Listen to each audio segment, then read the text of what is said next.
To help us make sense of a week that brought protesters into the streets in more than 700 American cities and towns, the analysis of Shields and Brooks. That is Syndicated columnist Mark Shields and New York Times columnist David Brooks. So hello to both of you. What about these protesters, Mark? I've just been talking with Mayor Garcetti of Los Angeles about it, but as we said, 700 cities and towns across the country, thousands and thousands of people in the streets. It started out about George Floyd. It's become, I think it's fair to say, something much bigger than that. What do you make of it? Judy, it's quite unlike anything I've ever seen. Most protests here in Washington involve the usual suspects on both sides. Those are committed partisans, in some cases zealots, who show up regularly. This is remarkable in its composition. It's people who are not protesters, who are not political activists. At the same time, even though it's inspired by the tragic death of George Floyd, it is not specifically racial. There's a very large white composition in it. That to me is rather remarkable. The reach of it, it's reached not only the major cities, but small towns worldwide. I think this is of enormous significance. So it can't be a little consolation to George Floyd's family and loved ones, but his death is having, his murder is having an enormous impact on this country, and it will not be just transitory. I think it'll be permanent. You think it'll, David? Do you think this is a different moment? We've seen moments of protest. We've seen police-involved killings of black men. What's different this time? I would say it's a combination of things. I sort of think of it as a hurricane that's happening in an earthquake. The earthquake started in 2014 with Ferguson, with a lot of terrorist killings, then the election of Donald Trump. And we saw ravines open up in our society. We saw divides in politics. We saw racial divides, economic divides, obviously. And into this comes first a pandemic, just pouring water and exposing all the divides. And then this killing, this murder, which exposes them more. And then you get this generational turnover. You've had a generation of people under 35 who've seen the financial crisis, who've seen a bit of the war in Iraq maybe, but who've seen nothing on global warming. And so this is a generation that is fed up. And frankly, a lot of people in the African-American community are fed up. The word I keep hearing is exhausted. And so I do think when you calculate the depth of the ravines that are being exposed with a generational change, with a sense of America finally turning to race as maybe the central storyline in our history or our story right now, these are just big epic shifts, and I do think it's like one of those big shifts that happen periodically in American history, 68 or 1890 or 1830. And I think we're in the middle of something. I agree with Mark. I think it's not just a moment. It's a climactic shift. Mark, a shift, will it lead to something distinctly different, though, from what we have today? Because these protesters, as we've just been discussing, they want police departments defunded, or they want budgets cut. They want real change. They want more African Americans elected to office, and many, many other demands around education, around housing, around communities. Are those things really going to change? Well, Judy, I mean, I think there's demands and there's demands. I mean, I think that Mayor Garcetti made a good point that both the African-American community and the police need each other. They truly do. I mean, African-Americans disproportionately live in high-crime areas, and they do want an engaged, principled, and activist police force working to preserve peace and order in their community. But I think we're far beyond the prayers and thoughts reaction.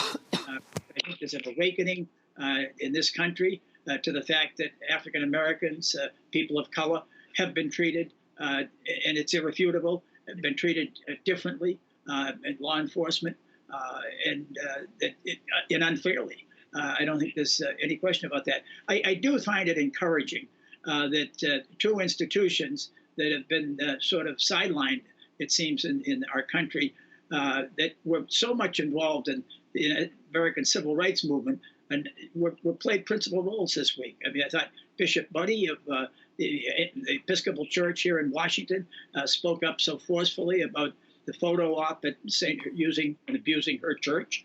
Archbishop Wilton Gregory, the African American Catholic Archbishop of Washington, D.C., spoke out strenuously, emphatically against using religious places and symbols to exploit political advantage, especially when the message is not one of inclusiveness or justice. And the United States military, I mean, it's no accident that the United States military is the most integrated institution in our society. That the words of people like General Martin Dempsey and Admiral Mike Mullen, Mike Hayden, and Stanley McChrystal, and Admiral McRaven, as well as, of course, General Mattis, and the reaction of the military, I think, was encouraging, so I'm hopeful. David, I do want to ask you both about the president and bring in the use of the military, but just quickly, do you think there'll be real change coming out of what we're seeing? Yeah, I look at the polls, and we never used to get polls where it was above 55% for anything. We were a completely and evenly divided country, and now we had a poll, PBS Marist poll, 67% disapproving the way Donald Trump is reacting to this moment. 67% reaction to the lockdown. We had 67, 77%. Again and again over the course of the last 3 months, we've had polls in the 60s and 70s. It looks to me like we're a less divided country than they were. Joe Biden opening up now an 8-point lead on the average of polls.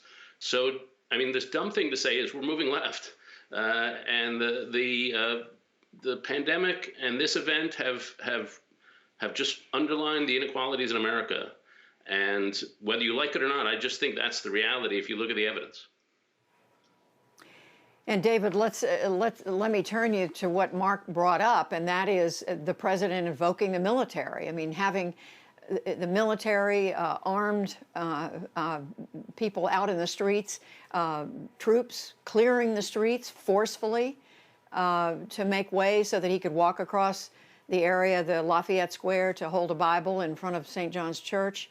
A lot of pushback, as Mark reminded us, from former military officials. We're even seeing current military leaders pull back. Is this a moment of turn for this president, do you think? I do. I mentioned the polling, but listen, he's been a bully for a long time, but he was a bully over Twitter. And maybe he was a bully to the press. But now he's using U.S. troops to be a bully. I think what set General Mattis off was just watching the military, which is a fine, unprofessional, and professional but unpoliticized organization, suddenly turned into a prop in a campaign video. And I think that turned his stomach, as it should turn all our stomachs. But I think what mystifies me, and it goes back to what you were talking about with Mayor Garcetti, is you have a president who's taken this authoritarian line of domination, be dominant, unleash vicious dogs and dangerous weapons. And that's not only just talk anymore. And it swings through the Republican Party and Senator Tom Cotton's tweets about, no quarter given. We're going to dominate our fellow citizens as if they're enemy. And then I think it bleeds down into the police and the videos we've already seen tonight. It's a theme that is coming from the top, from the White House, a theme of brutalism, of mental brutalism, and it affects people. And what we've seen coming out of the White House has been a more dangerous contagion than even with all the outrages of the past. Mark, David raised it's the term, and the president used it again today. We need to dominate, he said, even as they are now announcing they're going to pull uniformed military out of the streets of Washington. But, I mean, the orders are there. I mean, we know what happened this week. We know that the president talked about calling out the National Guard. He urged governors to use the National Guard. He said they were weak, would look like fools if they didn't. And we're left with the reminders of this. this is the world of Donald Trump. To be very blunt about it, Admiral Mattis may have put it best at the Al Smith dinner in New York last fall, which I'm sure didn't escape the president's attention when he said, "I earn my spurs. I, General Mattis, earn my spurs in battle," and Donald Trump earned his spurs in a doctor's letter. And that's the toughness. That's sort of the phony toughness of Donald Trump. The swagger when his number came up and his chance came up to serve and to get tough.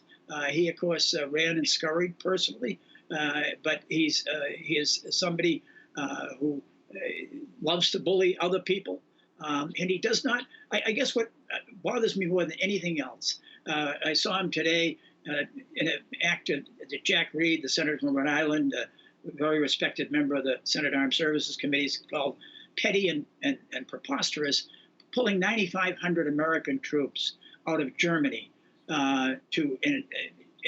why? Out of spite and out of pettiness, because Mrs. Merkel declined his invitation to be part of the photo op of the G7 at Camp David next month on the very legitimate grounds of coronavirus. So, I mean, this is the president. He does not understand the military. It's kind of a crazy swagger John Wayne movie version of it. Most military people, I just miss John McCain so much. If John McCain were alive today, it would be scorching and scalding the rhetoric he would be directing at this president of his own party. And David, as we wrap up our conversation, what hope can we take into the weekend? Well, listen, these rallies, most of the cops have been great. They've been fine. They've been dancing with people. They've been kneeling with people. They've been talking to people. You know, we cover the extremes, and that's, you know, what we do. It's where the conflict is, and maybe it's where the cutting edge of history is. But most of the protests, we've all seen them. They've been calm and peaceful. They've been dedicated to policy. They've been dedicated to fundamental change. And they've been warm, and even amidst the anger, there's comradeship there. And most of the cops have done their job. And so we shouldn't take the extremes for what is going on in the middle, which is pretty damn good. On that note, David Brooks, Mark Shields, thank you. Judy.